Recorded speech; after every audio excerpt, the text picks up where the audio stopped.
Buenas, queridos estudiantes de 11º año del Colegio Vocacional Monseñor Sanabria. El día de hoy vamos a trabajar con un tema que es de la parte de estadística que tenemos que manejar, y es el tema de medidas de variabilidad o dispersión. Para que tengamos una idea, en 10º año se trabajó el tema de estadística, pero más que todo la parte del análisis de las medidas de posición. Recordamos que era, por ejemplo, el promedio, calculamos la mediana, la moda, los cuartiles, y básicamente eso fue lo que se hizo en 10º año. Acá ahora lo que vamos a hacer es analizar un poco más a fondo el comportamiento de los datos, es decir, qué tan concentrados o qué tan alejados o dispersos se encuentran estos datos con respecto a un valor central. ¿Okay? Como dice acá, donde voy a ir subrayando, estas medidas permiten descubrir irregularidades que pueden existir en un conjunto de datos, mostrando la medida en que estos se concentran o se dispersan alrededor de un valor, lo que deja en evidencia que los datos siempre son variables. Esto es muy importante, tener claro que los datos siempre van a ser variables, y en particular la variabilidad nos va a permitir al final del tema, ¿verdad?, poder comparar grupos de datos por medio de medidas de variabilidad y sacar conclusiones. Vamos a recordar algunas medidas de variabilidad. Tenemos, por ejemplo, acá les voy a subrayar el recorrido o amplitud. Dice que se define como la diferencia entre el mayor de los valores y el menor del conjunto de datos. Entonces, el recorrido simplemente es eso, agarrar el dato más grande y restarle el dato más pequeño. Eso, por supuesto, nos indica que los datos para calcular el recorrido deben estar ordenados del mayor al menor exponente, perdón, del mayor al menor dato, o al revés. Lo importante, no importa si es en forma ascendente o descendente, lo importante es que los datos estén ordenados. Ok, entonces eso sería. Luego tenemos otra medida de variabilidad, tenemos que recordar que es el recorrido intercuartílico. Vean que esa palabra intercuartílico tiene que ver o se relaciona con aquello que veíamos el año pasado, que eran los cuartiles. Dice que se define como la diferencia o resta, ¿verdad? Eso es un sinónimo, entre el cuartil 3 y el cuartil 1. Este recorrido indica la variación absoluta en el 50% central de los datos. O sea, eso quiere decir que es una simple resta donde voy a agarrar el dato que es el cuartil 3 y le voy a restar el cuartil 1. Ahora bien, vamos a recordar un poco qué eran los cuartiles. ¿Ok? Dice que es importante, acá esto que voy a subrayar, es importante recordar que el cuartil 1 es el valor que marca el primer 25% de los datos, y el cuartil 3 es el valor que marca el 75% de los datos. Recuerden que los cuartiles lo que hacían era dividir los datos en 4 grupos con la misma cantidad de datos cada grupo, o sea, un 25% de los datos en cada uno de los grupos. Entonces, si nosotros vemos acá, por ejemplo, tenemos este grupo de datos que tenemos aquí, ¿verdad? Vamos a seleccionarlos para que los vean. Estos datos de acá. Y resulta que esos datos, ahí ya se ve que están ordenados. Acá vemos que esto que estoy subrayando acá, el 10, representa el cuartil 1. O sea, esa es la posición en donde tenemos el primer 25% acá. Voy a marcarlo con una X aquí. Okay, el primer 25%. Luego tenemos otro dato acá, voy a poner otra X en rojo, que es el dato central, o sea, que está en la pura mitad. A ese dato le llamábamos mediana o le llamábamos también cuartil 2. Y tenemos el cuartil 3, que en este grupo de datos sería este 50 que estoy subrayando acá, y corresponde al dato que se ubica en la posición, en una posición de tal forma que divide a los datos en un 75%. Entonces, esos serían los cuartiles. Entonces, para este grupo de datos, chicos, si yo quiero averiguar el recorrido intercuartílico, sería el cuartil 3 menos el cuartil 1, o sea, 50 menos 10, que sería 40. Y si hablamos del recorrido normal, digamos, entonces sería el dato mayor menos el dato menor, o sea, sería 66, 70 menos 4. Importante, chicos, tener claro, como les digo, que los cuartiles básicamente lo que hace es eso, agarrar la totalidad de los datos y dividirlas en grupos, cada uno con el 25% del total de los datos. Ok, recordemos algunas, vamos a ver, algunas conclusiones que podemos sacar con respecto a los cuartiles. Por ejemplo, acá, si hablamos del cuartil 1, marca el 25%. Entonces yo voy a decir que no más del 25% de los datos son menores que 10 y el restante, o sea, de aquí para allá, el restante 75% de los datos van a ser mayores que 10. Si hablamos ahora de la mediana, que es este dato de acá, la mediana está en el puro centro. Entonces yo voy a decir que no más del 50% de los datos son menores que 24 y no más del restante 50% de los datos van a ser mayores que 24. Si hablamos o analizamos el último cuartil, que sería este de acá, entonces yo veo acá que el 75% de los datos van a ser menores que 50 y que no más del 25% restante de los datos van a ser mayores que 50. Si por ejemplo hubiéramos estado hablando de edades, entonces yo diría que el 75% de esas personas son menores de 50 años y que el restante 25% de las personas son mayores a 50 años, ¿verdad? Entonces ya esa parte de contextualizar, eso es lo que nos haría falta, digamos, dependiendo del problema o el contexto en el que estemos trabajando, ¿verdad? Entonces básicamente esa era la interpretación que nosotros le damos a los cuartiles. Eso que yo les acabo de mencionar, la interpretación de los cuartiles, la encontramos escrita acá, ¿ok? Estas conclusiones que están aquí son las que yo les acabo de mencionar, entonces las pueden revisar, ¿verdad? Algo muy importante, chicos, tal vez no les mencioné, estamos en el folleto, en el cuaderno de trabajo, empezamos en la página 30, ¿ok? Entonces ahí estamos trabajando. Bueno, entonces esto que acabamos de hacer hasta el momento es como una especie de repaso para poder entender realmente el tema que necesitamos analizar. Vamos a hablar de lo que son diagramas de cajas. Ok, vamos a encerrarlo acá un toquecito. Vamos a hablar de diagramas de cajas. Los diagramas de cajas, también llamados de bigotes, es una representación gráfica de un grupo de datos en el cual se pueden identificar los cuartiles, el recorrido y el recorrido intercuartílico. También permite comparar el grado de dispersión de los datos entre los segmentos determinados por los cuartiles, ya sea en un mismo grupo de datos o en diversos grupos de datos. Entonces, un diagrama de cajas, muchachos, es esto que está acá. Ok, voy a señalarlo aquí. Esto que voy a encerrar acá. Esa figurita se llama diagrama de cajas o de bigotes. Entonces, vamos a ver acá que voy señalando aquí.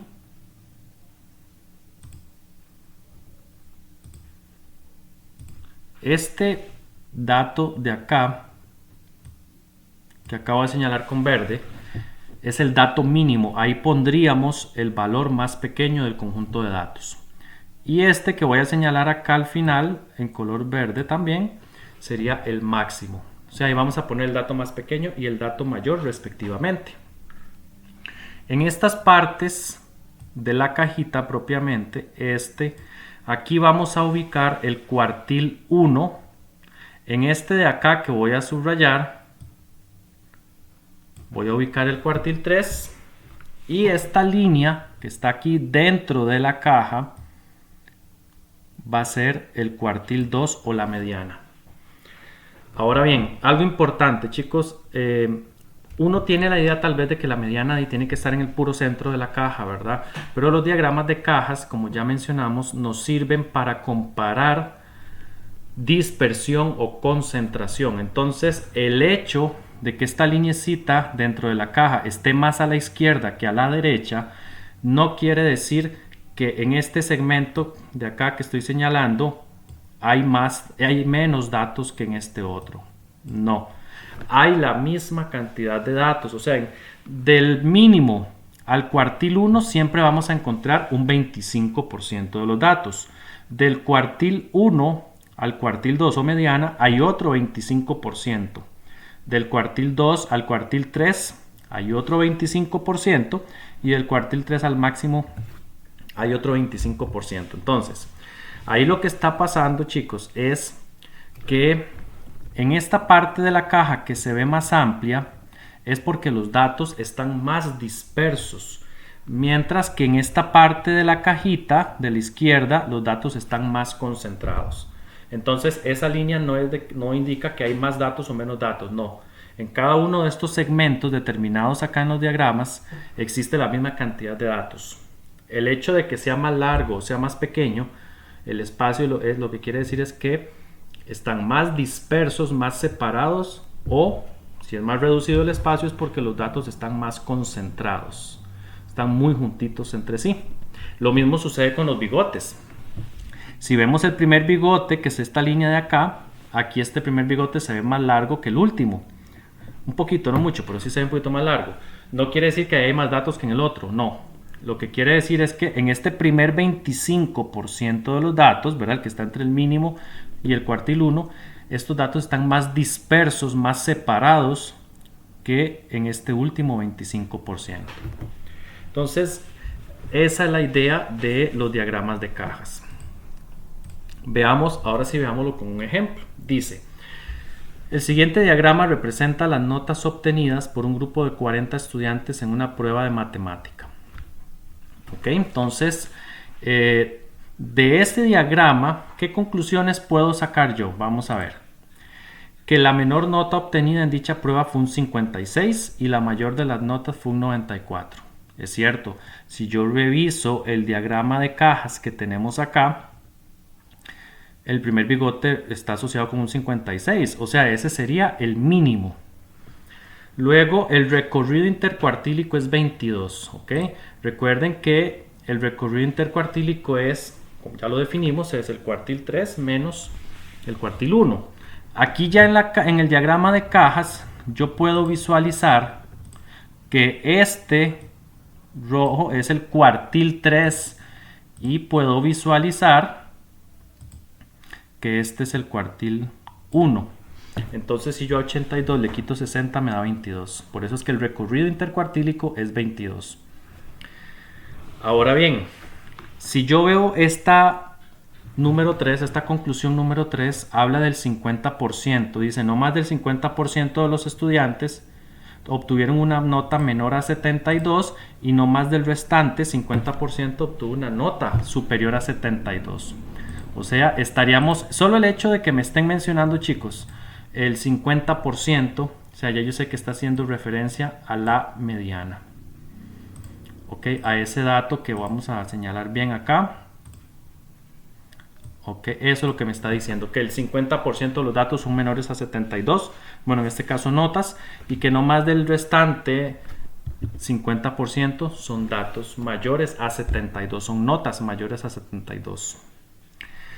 Ok, en la conclusión 4, no más del 75% de los estudiantes obtuvo una nota menor a 82 y no más del restante 25% de los estudiantes obtuvo una nota mayor a 82.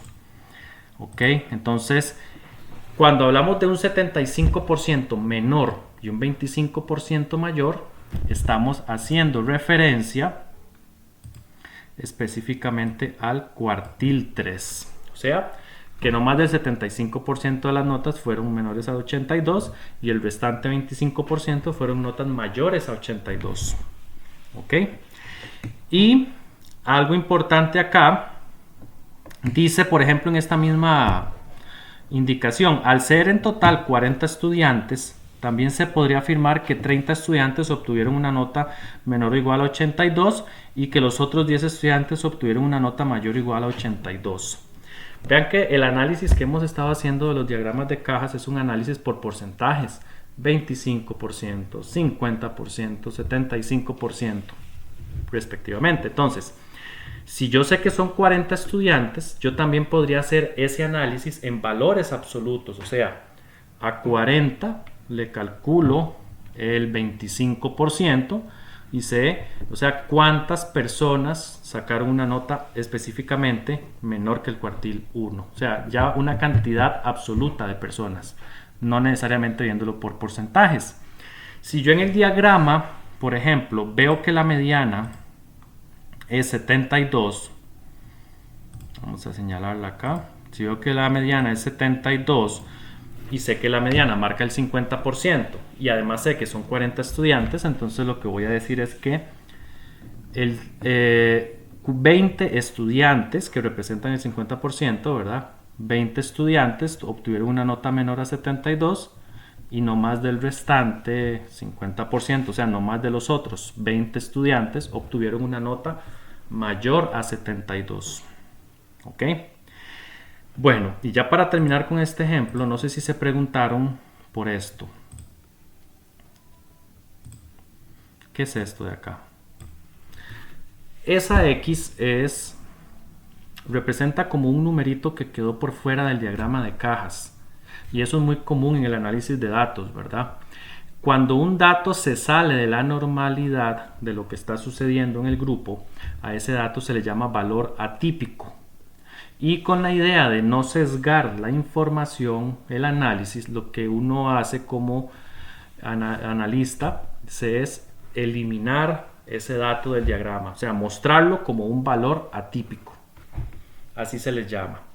Nosotros acá en este curso en realidad no vamos a ver o no vamos a identificar valores atípicos, es simplemente, si me los dan, saber que es un valor atípico, pero no es que nos vamos a poner a calcularlos, ¿verdad? Porque a veces preguntamos cómo me doy cuenta que es un valor atípico, cómo me doy cuenta que no. No, nosotros no vamos a hacer ese análisis. Si en el diagrama viene mostrado el valor atípico, asumimos que ese es un valor atípico. Si no viene nada fuera de los bigotes del diagrama de cajas, entonces simplemente decimos de que no hay valores atípicos. Bueno, esas serían unas afirmaciones o conclusiones de posición con respecto a ese diagrama de cajas, pero también podemos ver diagramas, conclusiones de variabilidad. Por ejemplo, si yo analizo este diagrama de cajas, vean que el primer bigotito se ve más pequeño que el último bigote. Y de hecho, si yo cuento que la distancia que hay de 56 a 60, yo voy a poner un 4. ¿Okay? Hay 4 unidades, viéndolo así. Y de aquí a aquí, de 82 a 94, tendríamos 12 unidades. O sea que aquí va un 12.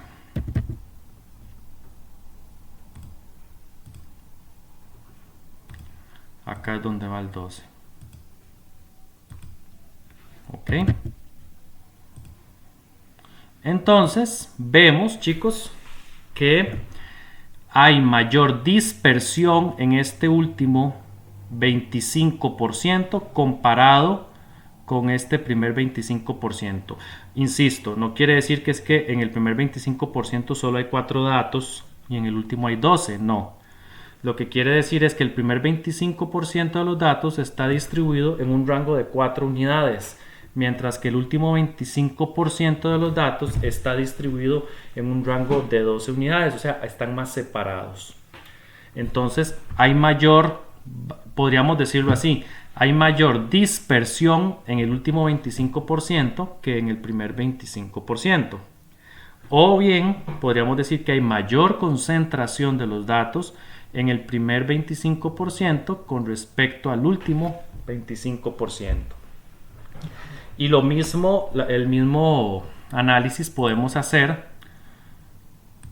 con lo que está dentro de la cajita. Por ejemplo, acá entre la mediana hay 12 unidades, entre la mediana y el cuartil 1, ¿verdad? De 60 a 72 hay 12 unidades y de 72 a 82 hay 10 unidades. Ok, entonces no quiere decir, insisto, que aquí hay 12 elementos y aquí hay 10, no, sino que los que están entre el cuartil 1 y la mediana, ese 25% de los datos está distribuido en un rango de 12 unidades, por decirlo de alguna forma. Mientras que todos los datos que están entre la mediana y el cuartil 3 están distribuidos aproximadamente en un rango de 10 unidades. O sea, hay mayor dispersión entre el cuartil 1 y la mediana que entre la mediana y el cuartil 3.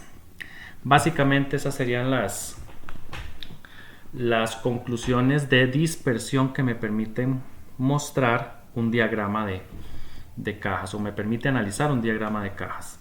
Vemos ahí, chicos, importante, cuando uno va a construir un diagrama, pues sí tiene que mantener esas distancias, ¿verdad? Que sean proporcionales para que el diagramita tenga sentido. Y acá, bueno, vemos que hay un valor atípico menor, como ya mencionamos, en este caso es menor, puede ser a la derecha también, pero en este caso hay un valor atípico menor, que en ese caso sería 10. O sea, un estudiante, la mayoría sacó para arriba de 56, solo ese estudiante se sacó un 10. Entonces, por eso se toma como valor atípico. Entonces, esas serían las conclusiones que podríamos sacar de un diagrama de cajas.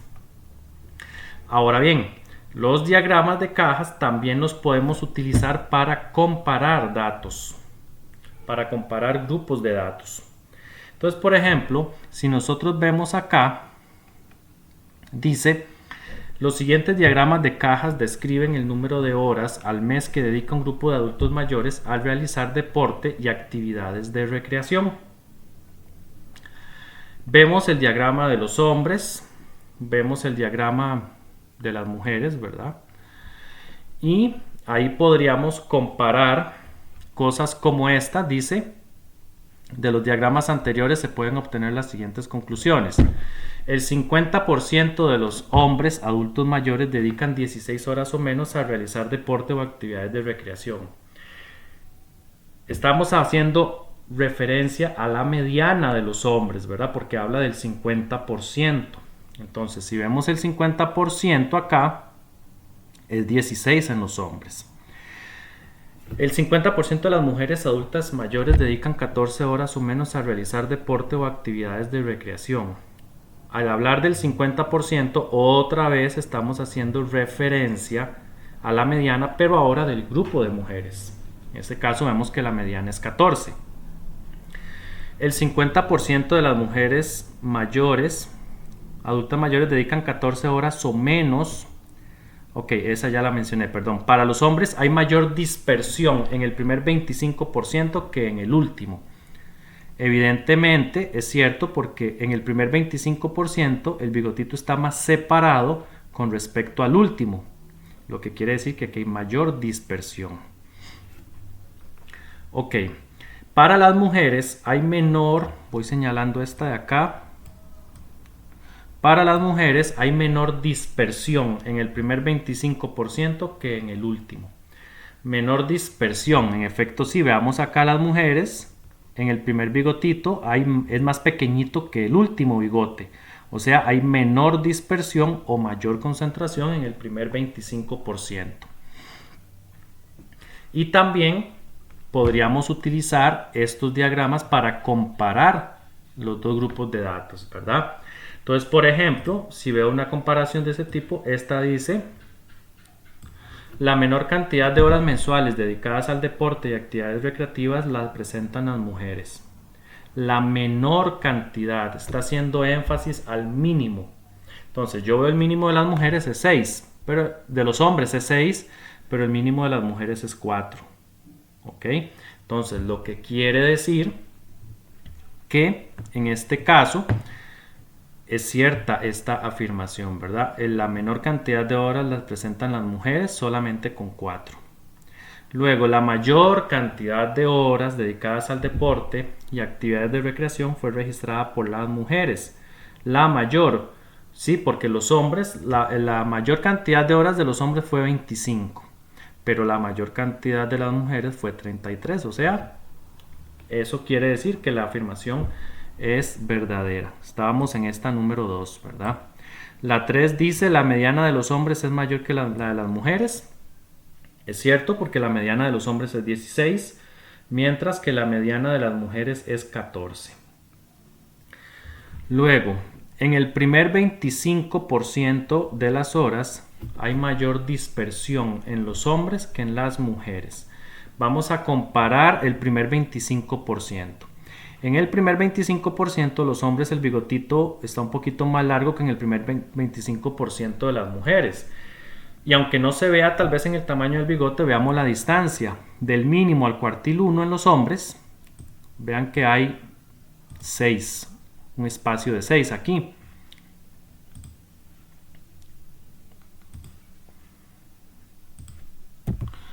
Y mientras que en el primer espacio acá de las mujeres, en el primer 25%, tenemos 3.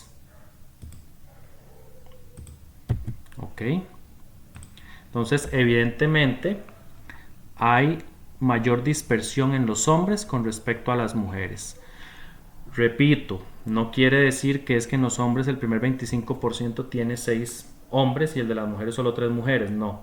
Siempre tenemos la misma cantidad de datos, el mismo 25%.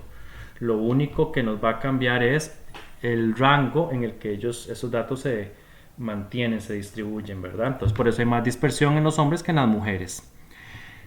Luego, entre el 25 y el 50% de las horas, vamos a hablar de esta, voy a señalarla.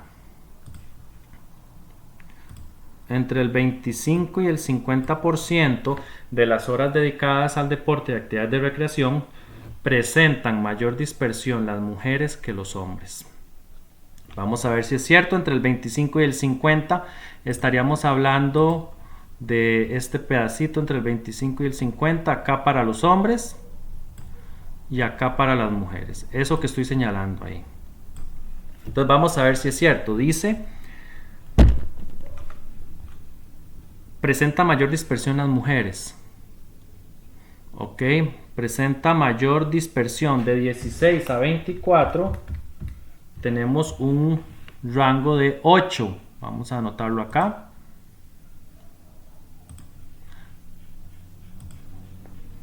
Aquí tenemos un rango de 8. Y acá tenemos un rango de, vamos a ver, de 6. Entonces, volviendo acá a esta que dice entre el 50 y el 75% de las horas dedicadas al deporte, actividades de recreación, presenta menor concentración los hombres que las mujeres. Menor concentración, ese es el equivalente a decir más dispersión. Bueno, y vemos que aquí en efecto sí hay mayor dispersión.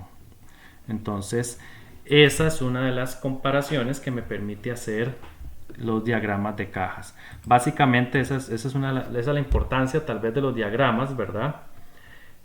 Poder tener información resumida en diagramas para poder comparar grupos de datos. ¿Ok? Acá dice, esta definición que voy a subrayar acá ya la hemos hablado varias veces, ya la he mencionado, pero lo que habla es del valor atípico. ¿Ok?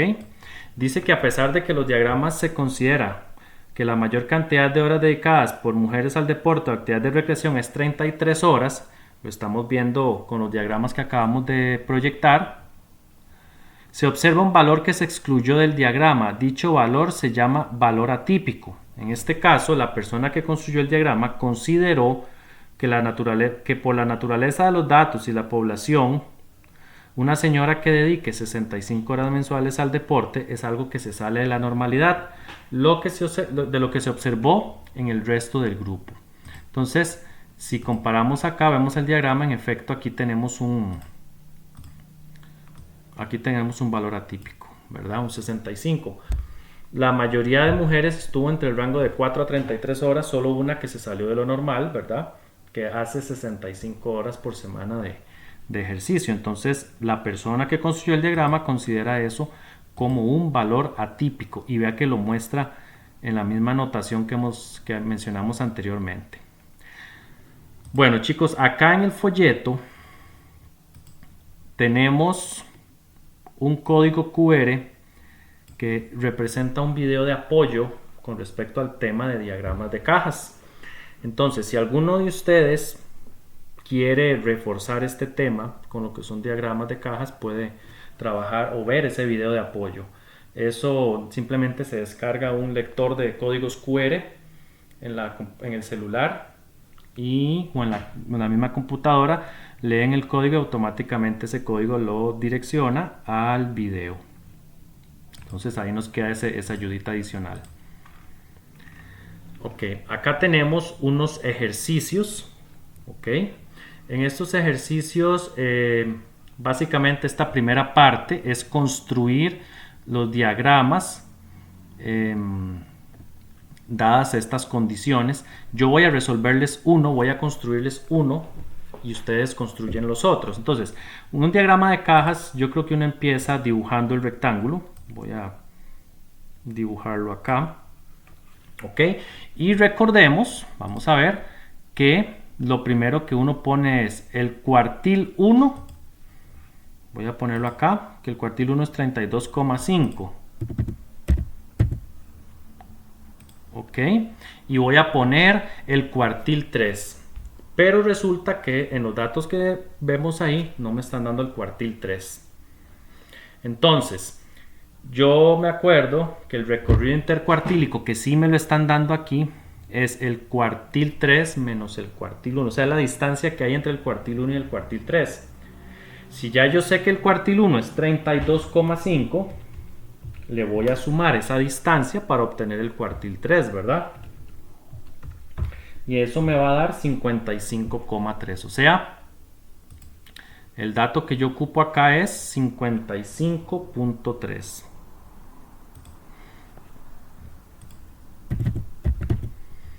Ok. Ahora bien, la mediana. Dice que la mediana es 53. Si yo comparo, 53 está más cerca. Vamos a...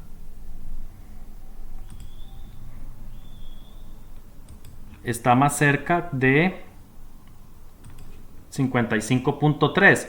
O sea que la voy a poner un poquito más cerca. Aquí estaría la mediana, más o menos. Un aproximado, ¿verdad? Entonces la mediana yo la voy a ubicar. Vamos a poner el valor acá. Dice que es 53. Muy bien. Ya tenemos esos datos ahí. Lo que me falta son los bigotitos. Vamos a dibujar los bigotes. El primer bigote sería, vamos a ver qué tan largos tenemos que hacerlos. Aquí quedó curvo, pero es recto. Así ustedes ven que queda recto. Ok, el mínimo es 20 y el máximo es 60. O sea que aquí este tiene que ser un poquito más largo y este un poquito más pequeño, ¿verdad? Para entonces ubicar, ahora sí, el 60 en el máximo y para ubicar el 20 en el mínimo. Y ahí a grosso modo, chicos, tenemos ese diagrama de cajas construido, ¿verdad? Esa es la idea, que nosotros acomodemos, ¿verdad? Y tengamos claro que la mediana, esta lineecita que está dentro de la caja, no siempre va en el centro, ¿verdad? Recuerden que los diagramas de caja lo que me permiten visualizar es dispersión o concentración de los datos.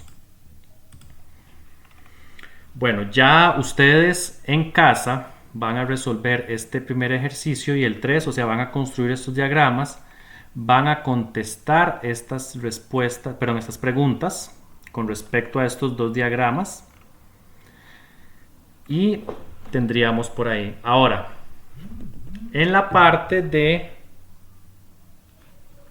desviación estándar, ok chicos, acá tenemos otro tema importante que es el de desviación estándar. Ya vamos a ver otras medidas.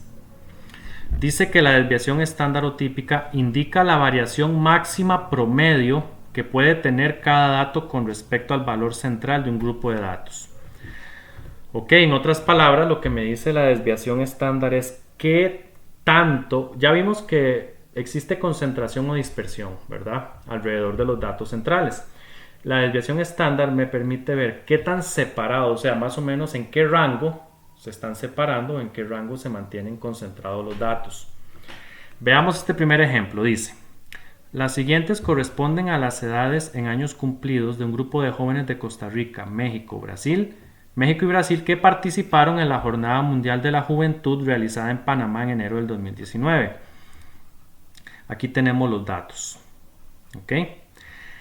Acá todavía no les voy a explicar cómo se calcula la desviación estándar. De momento se las voy a dar porque una de las cosas que vemos en el programa de matemática del MEP es que más que calcularlas, más que aplicar una fórmula para calcular, lo que nos piden es interpretar.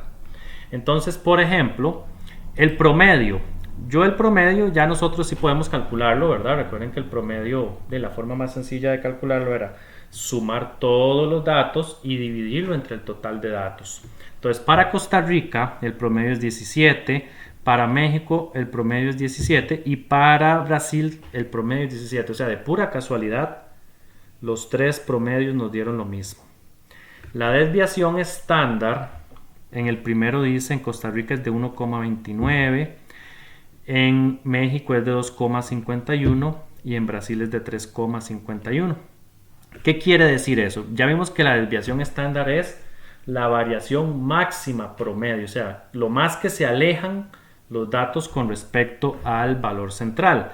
Entonces, el hecho de que en Costa Rica la desviación estándar sea de 1,29, lo que quiere decir es que en promedio, veámoslo acá en esta lineecita, la mayoría de datos están en un rango de 1,29 a la izquierda y 1,29 a la derecha de los valores centrales.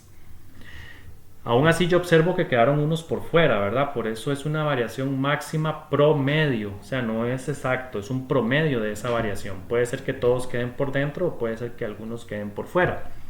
El hecho de que en México la desviación estándar, veámoslo aquí arriba, sea 2,51, lo que quiere decir es que con respecto al valor central, está en un rango 2,51 a la izquierda y 2,51 a la derecha. Esa sería la variación máxima, la separación máxima promedio que tendrían los datos respecto al valor central. Y lo mismo en Brasil. Vean que aquí en Brasil nos dio 3,51 la desviación estándar. O sea que partiendo del dato central o partiendo del promedio, se extiende 3,51 a la izquierda y 3,51 a la derecha. O sea, ese sería el rango donde la mayoría de datos está incluido. Entonces vean que el hecho de que la desviación estándar aquí nos diera más grande, se evidencia que hay mayor dispersión de los datos, ¿verdad? Entonces la desviación estándar nos va a permitir a nosotros comparar grupos de datos en sentido de la concentración o la dispersión. Ok, sin embargo, chicos, hago la aclaración y viene acá en esto que subrayé aquí, que voy a señalar este resumencito con respecto a la desviación estándar.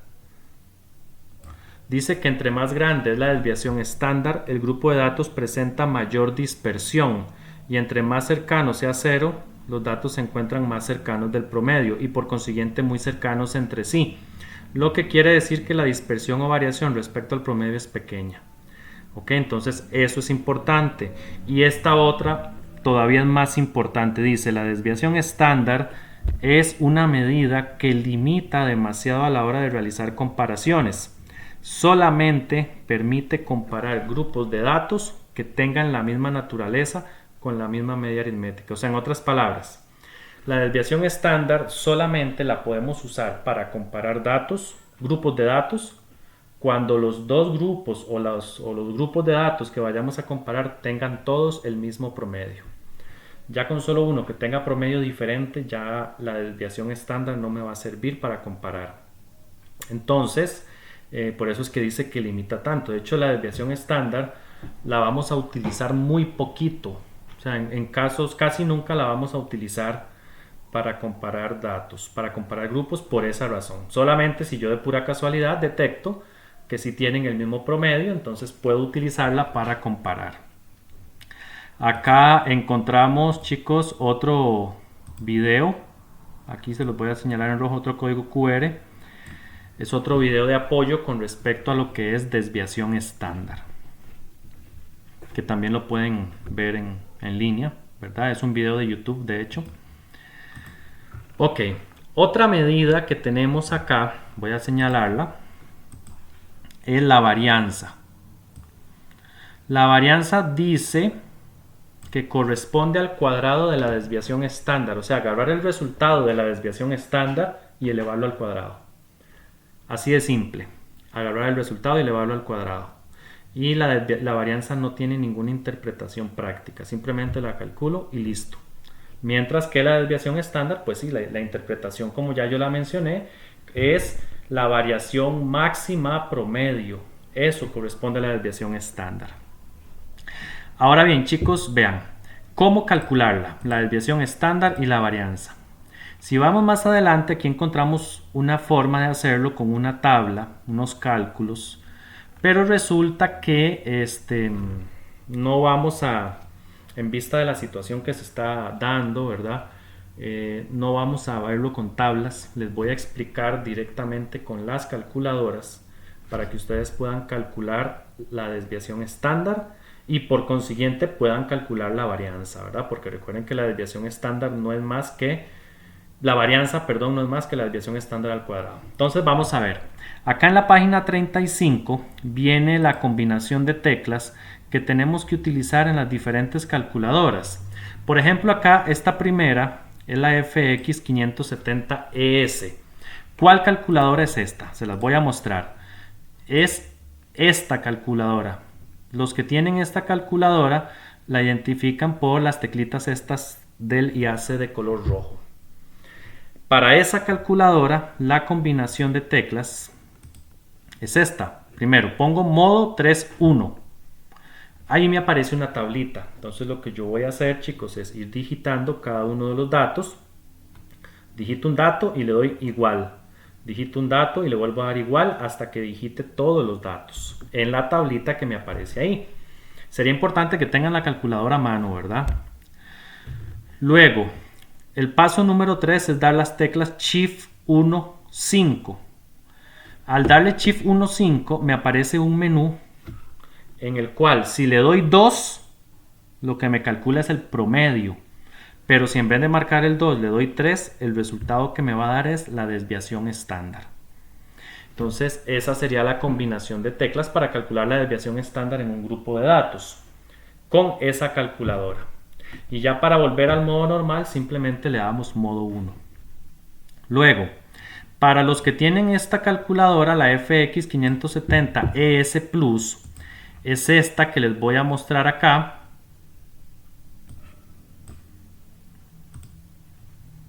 Esta, la que tiene la característica que las teclitas son de color anaranjado. Para los que tienen esa calculadora, la combinación de teclas es muy parecida a la anterior. Le damos modo 3.1, aparece la tabla. Dice que se digitan los datos en la tabla que aparece en la pantalla, bajando el dato siguiente con la tecla igual. Escribo un dato, le doy igual. Escribo el otro dato, le doy igual y así hasta que termine de escribir todos los datos. Luego aprieto la tecla AC, que es una de las teclitas anaranjadas que les mostré. Luego la combinación de teclas Shift, el 1, luego el 4 y lo mismo, ¿verdad? Les va a aparecer un menú donde si elijo el 2 me calcula el promedio y si elijo el 3 me calcula la desviación estándar. ¿Ok? Y la tecla igual. Y la última es para los que tienen la calculadora más modernita, que es la blanquita esta. Veámosla acá, la Casio ClassWiz, ¿verdad? Que es la que presenta esa pantallita ahí. Esa es la más moderna. Para los que tienen esa calculadora, la combinación de teclas es esta. Le doy modo 6, la tecla 1. digito todos los datos en la tabla, ¿verdad? Bajando con el igual, o sea, escribo un dato y le doy igual, ok, y así sucesivamente. Luego la tecla Option y la tecla 2. Y ahí me va a aparecer un menú donde viene el promedio y donde viene la desviación estándar. Entonces, chicos, esa sería la manera en las diferentes calculadoras. Puse estos tres porque son como las más usadas. Ya si alguien tiene un modelo diferente de calculadora, pues sí sería bueno que lo converse con su respectivo profesor, ¿verdad? Con Diego o con Jafet, para que ellos le expliquen cómo utilizarla. Acá tenemos, ok, ya un ejemplo. Dice: las siguientes corresponden a las estaturas en metros de 8 estudiantes de 11º año que participaron en una carrera recreativa. Estas son las estaturas. Entonces, yo lo que voy a hacer, ya no voy a calcular la desviación estándar con la tabla, ¿verdad? Y con esa fórmula que tiene una raíz, no las vamos a usar, insisto, sino que voy a meter estos datos en la calculadora con la respectiva combinación de teclas, como les acabo de explicar. Ese resultado, chicos, ya después de todo da esto, da 0,08. Voy a señalarlo. Da 0,08. Como ya vimos, y esto es muy importante, la interpretación. Como ya vimos que la definición de desviación estándar lo que me dice es que corresponde a la variación máxima promedio, ¿verdad? Entonces la interpretación quedaría así: que las estaturas varían en promedio 0,08 metros respecto a la media. O decir que la variación máxima promedio de las estaturas respecto a la media es de 0,08. O sea que el rango aproximado en el que están concentrados los datos alrededor del promedio es de 0,8 metros a la izquierda y 0,8 metros hacia arriba. ¿Ok? Luego me piden el cálculo de la varianza, que simplemente ya vimos que es agarrar este resultadito de la desviación estándar y elevarlo al cuadrado. Y al hacer eso acá nos da, veanlo aquí abajo, nos da que la varianza es de 0,0064. Acá vienen unos ejercicios que ahora al final voy a devolverme un momentito para explicarles, ¿verdad? Estos ejercicios ya ustedes lo resuelven. Insisto, aquí vienen en el folleto, vienen las tablas. La idea era que en clase regular trabajáramos por medio de tablas, pero no lo vamos a hacer así. Simplemente con el modo de la calculadora respectiva, ahí lo vamos a trabajar. Luego, tenemos el coeficiente de variación.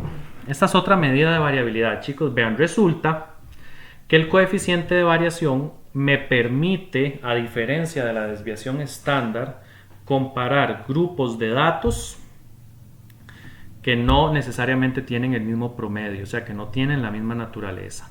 ¿Se acuerdan que yo les mencioné que en la desviación estándar esa era la, digamos, por eso limitaba tanto, que no la podíamos usar mucho, solamente en grupos que tuvieran promedio, el mismo promedio?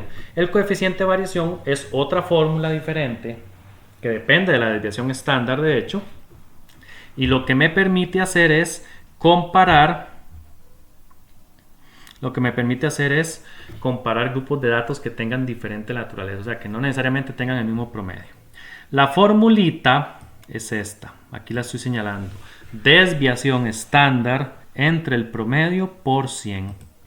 Simplemente aplicar esa fórmula, o sea que previamente tuve que haber calculado el promedio y tuve que haber calculado la desviación estándar.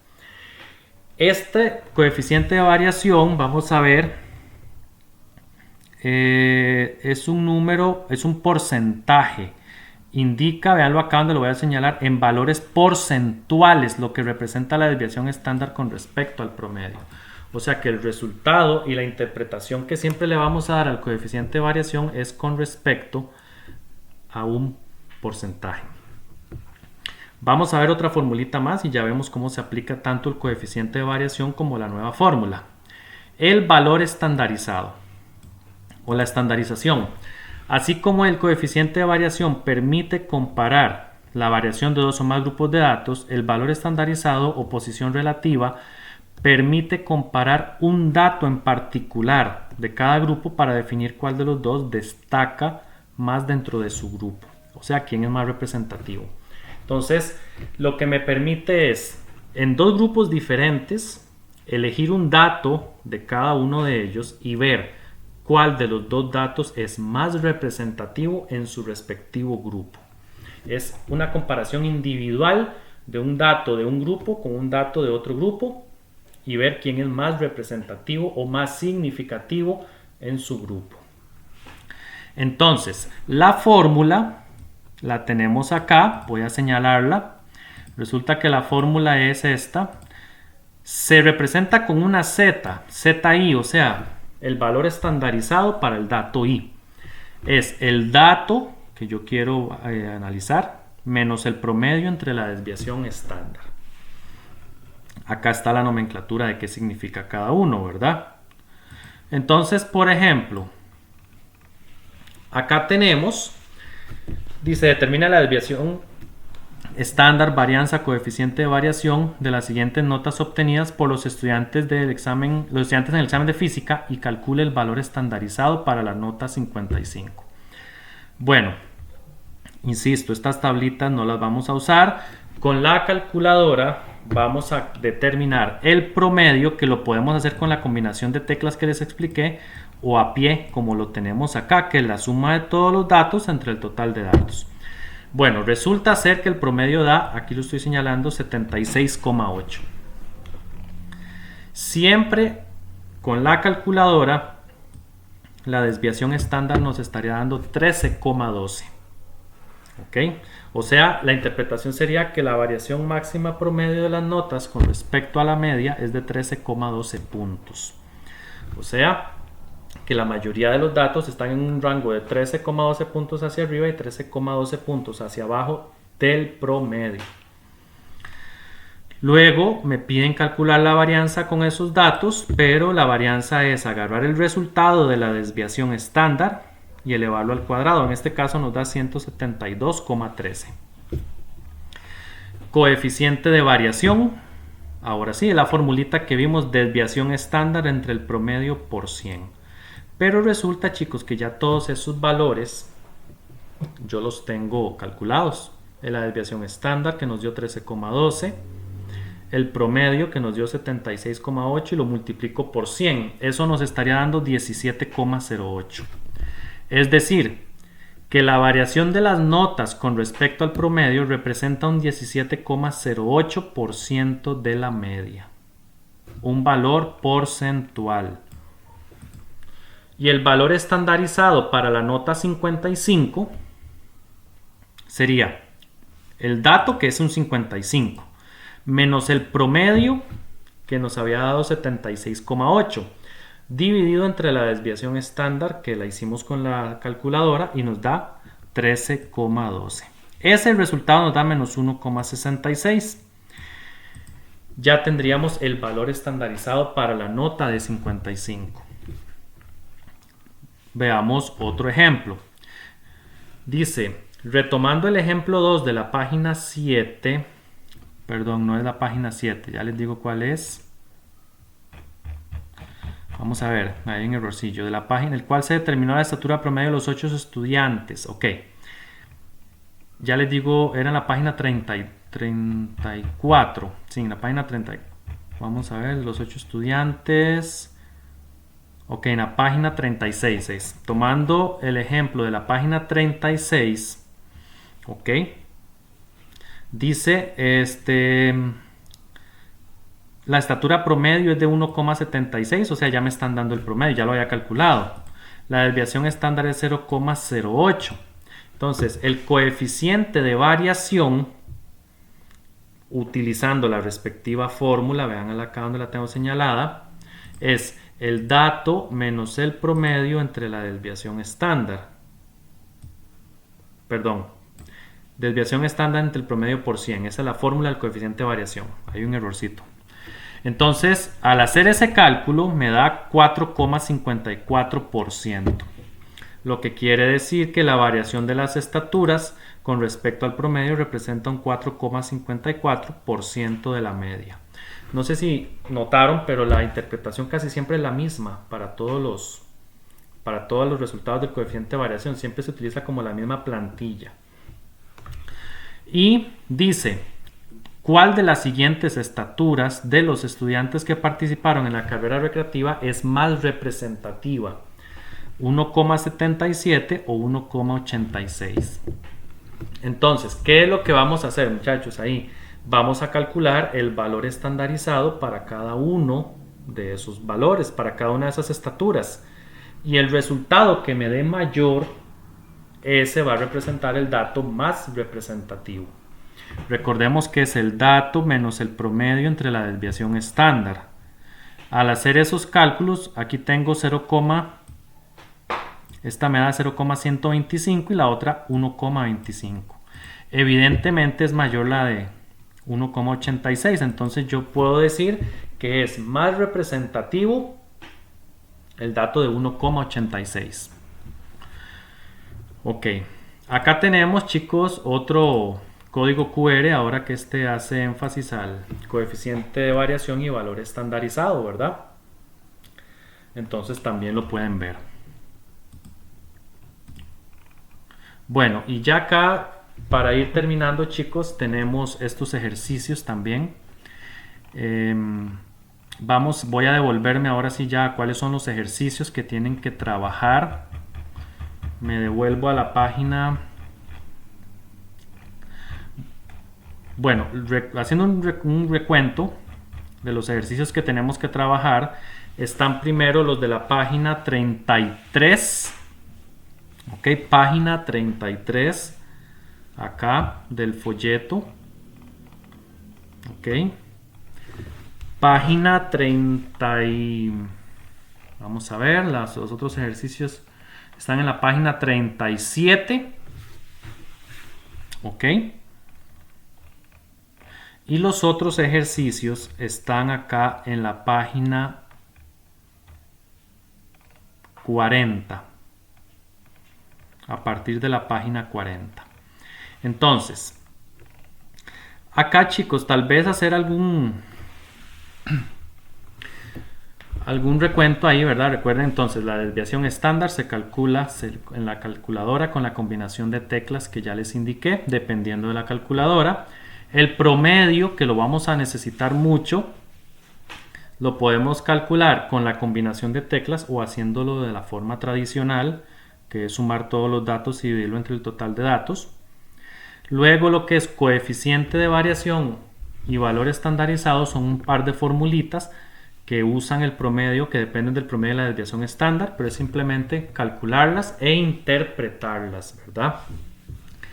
Cuando nosotros vamos a calcular el valor estandarizado y vamos a comparar dos grupos de datos, obviamente si vamos a comparar el valor o vamos a encontrar el valor estandarizado de un grupo A, entonces tengo que usar el promedio y la desviación estándar de ese grupo A.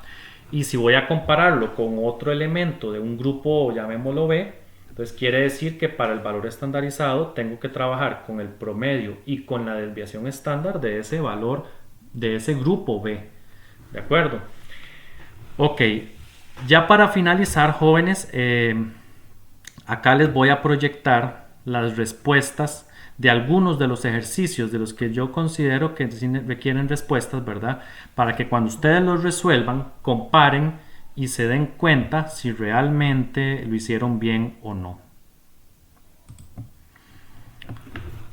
Ahí tenemos las respuestas de algunos de los, como les digo, de la gran mayoría de los ejercicios. Espero que este video les haya sido de mucho provecho.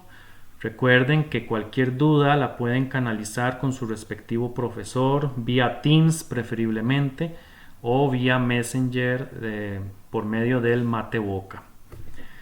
Espero que se encuentren muy bien.